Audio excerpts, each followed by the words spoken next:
Um, okay, you girls can go together. Cool.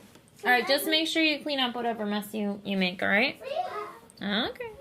Hi, everyone. All right, so we've got some questions.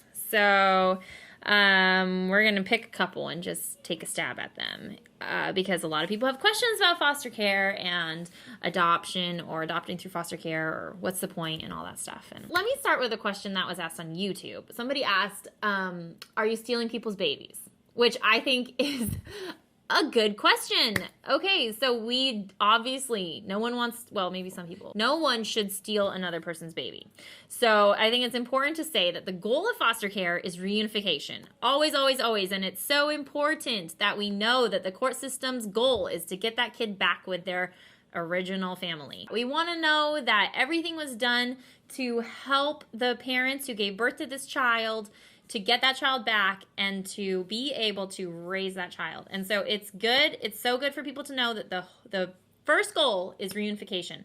And if the parents or parent is unable to reunify, then the next thing that the state looks at is there a family member that we can place this child with? Because the goal is not to disrupt family units. If the parents can't reunify and there's no family member who is willing or able to take this child, then they're going to start looking at strangers. And so first they'll go with foster parents if the child has already been in a foster home.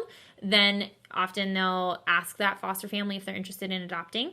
And if that foster family is, or if they're in a group home, I suppose, if they're not interested in adopting or if there's no one to adopt them, then they'll put it out there and see if there are other people who want to adopt this child. Is the state stealing babies? I don't know everything. I think, at least in our experience, what we have seen here in California is that the state's goal is reunification, and some would argue too much so that the state is sending kids back to homes that are actually not safe, and then the kids are re-entering foster care because their parents were not actually ready to get them back, or they're not able to be a safe place for them. I mean, a lot of times it's because of drugs. Now, you do have situations where there are certain demographics of people in the United States who are overrepresented in foster care.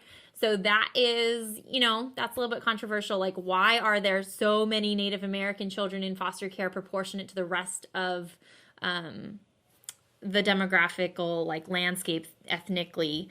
An overrepresentation of Native American children in foster care system. And why are there no Asian children in foster care system? That's a great question. We totally were rooting for our little girl's birth parents to get it together. These kids love their parents, of course. Even though, despite all of us have imperfections and problems that we have, none of us are perfect, and these kids love their parents. And our little girl loves her first mom and dad. Absolutely.